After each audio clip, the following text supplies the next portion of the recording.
नमस्कार, आप देख रहे हैं एबीएन खबर। मेरे साथ इस वक्त मौजूद हैं टांडा के पूर्व ब्लॉक प्रमुख वासुदेव वर्मा जी, जो कि चौधरी चरण सिंह के जन्मदिन के अवसर पर आज जो भी टांडा ब्लॉक पर आ रहा है, इसको मिठाई खिला करके जन्मदिन के अवसर पर सबके साथ खुशियाँ मना रहे हैं और लोगों को एक दूसरे के चौधरी चरण सिंह के विचारों के बारे में बता रहे हैं। चौधरी साहब एक गरीब परिवार में जन्म लिए थे और उन्होंने किसानों के लिए बड़ा जन आंदोलन किया और स्वतंत्रता संग्राम में भी बढ़ चढ़ के हिस्सा लिया।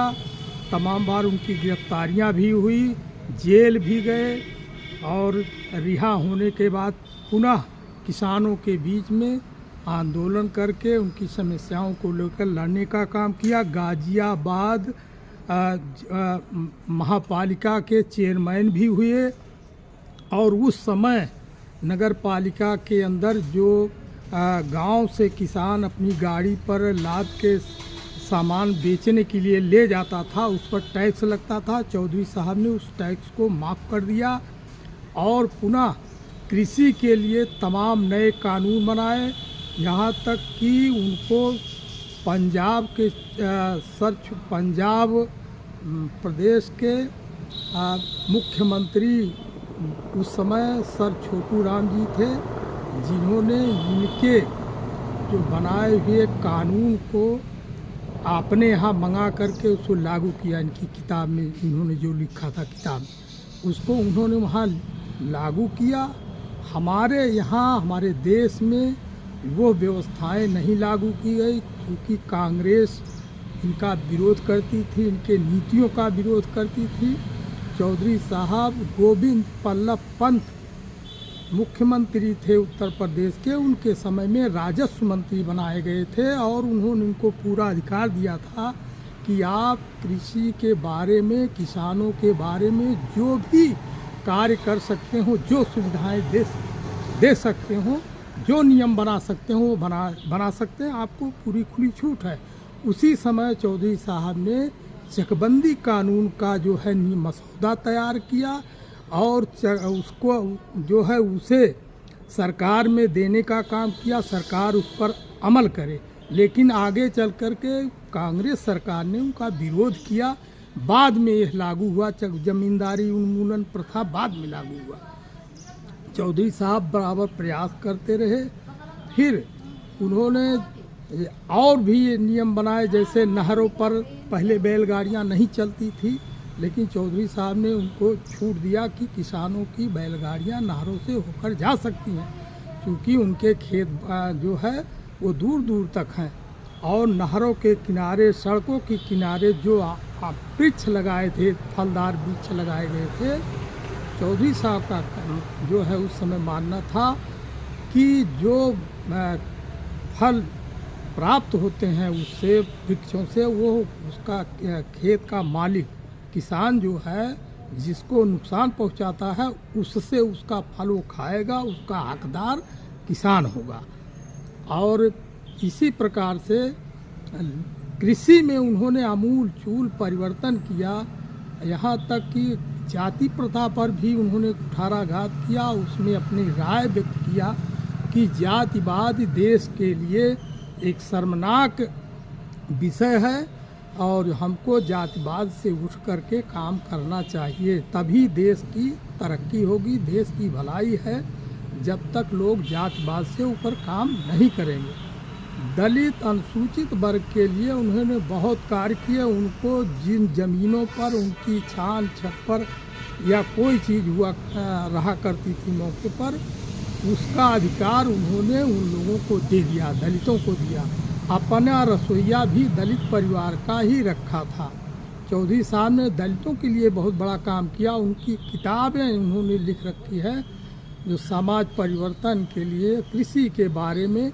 तो ऐसे तमाम काम उन्होंने किया। मुख्यमंत्री रहते जन कांग्रेस बनाया, कांग्रेस तोड़ करके जन कांग्रेस बनाया और जन कांग्रेस बना करके उन्होंने मुख्यमंत्री की शपथ लिया, उत्तर प्रदेश मुख्यमंत्री पद की शपथ लिया। समृद्ध सरकार बनाई, अन्य लोगों को मिलाकर 2 बार मुख्यमंत्री रहे।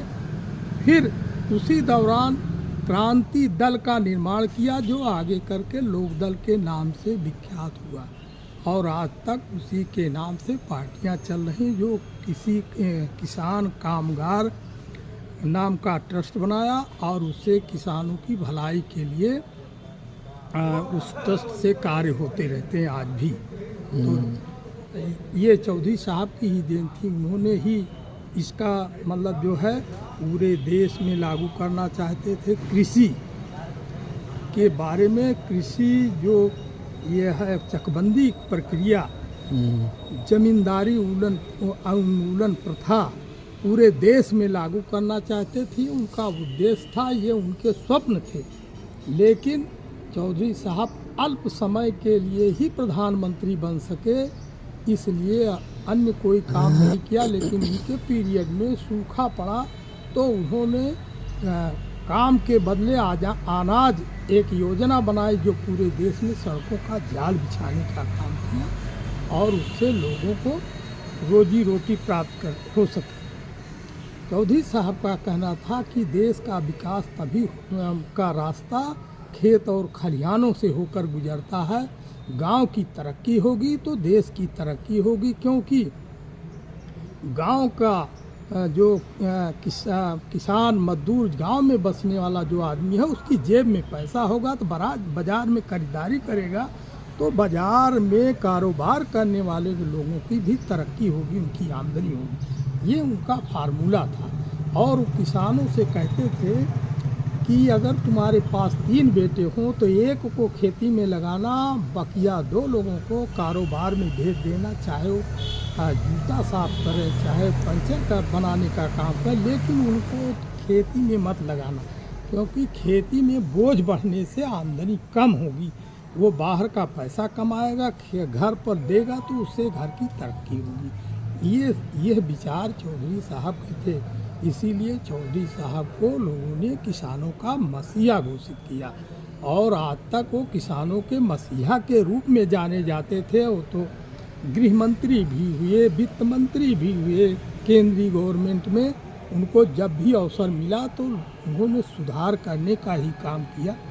और उनका जन्म मेरठ ज़िले में नूरपुर गांव में हुआ था और उनकी प्रारंभिक शिक्षा दीक्षा गाजियाबाद के कैंटोनमेंट में हुआ है। और वे प्राइमरी गांव में ही बड़ेपुर नाम था उस गांव का, उसी में उन्हें प्राथमिक विद्यालय में शिक्षा ग्रहण किया। इसके बाद कैंटोनमेंट चले गए और फिर आगरा विश्वविद्यालय से स्नातक प्राप्त किया और जो है वकालत भी किया और गाजियाबाद में उन्होंने वकालत किया। और इसके बाद उनके पास मौके पर कोई ज़मीन जायदाद नहीं थी, क्योंकि जो थोड़ा बहुत था उन्होंने अपने लोग पड़ोसियों को गांव में दान दिया। हाँ, तो हम कह रहे थे कि इसीलिए सब सुधार के बाद आज हम लोग किसान उनको अपना मसीहा मानता है। गरीब मजदूर कामगार सब उन्हें अपने मसीहा के रूप में जानते हैं। आज उनका जन्मदिन है और हम लोग उनकी जयंती आज मना रहे हैं।